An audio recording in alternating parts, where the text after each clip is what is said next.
Profesa Mthuli Ncube vanova ivo finance minister vekuzimbabwe vatanga kutaura zvekusimbisana nevanhu. Panapa vari kutaura kuti in Zimbabwe right now, if you see a house it is fully paid for, zero debt on housing.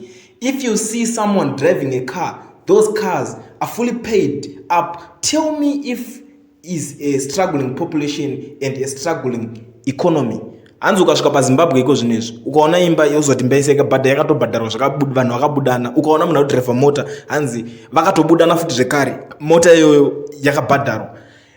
Hanzi so nekuda kweizvozvo hanzi zvinoreva kuti ikonomi yedu isusu manake zvinhu zvakabhalanza. But muri Zimbabwe tinoziva tese situation inoitika kwasadza. Ukatoona munhu anenge akatenga imba yake, vazhinji vacho vanhu vari kubva kudiaspora kava, mota dziri kunzi dzakangozara, vanhu vese vakabhadhara. Havasi vese vanhu vakadzikwanisa kuakwaya zvinhu izvozvo nemari yekushanda muZimbabwe. But apa mene kuti finance minister vada kubhilivhisa, nekuti if you go ku any African country unosvika zvinhu zvesezvo zvingoriko, but hazvireve kuti ndo sign yekuti economy iri kufamba zvakanaka. But anyway, muri Zimbabwe ndanguvawo nenyaya yekuti ndizivisane nemi zvimwe zvezvinhu zvinenge zvichitaurwa nemafinance minister enyu pamunenge muchibvunza kuti economy yedu why iri kudonha, why mari yedu zvinhu zvese zviri kungorova, inflation iri kukwira.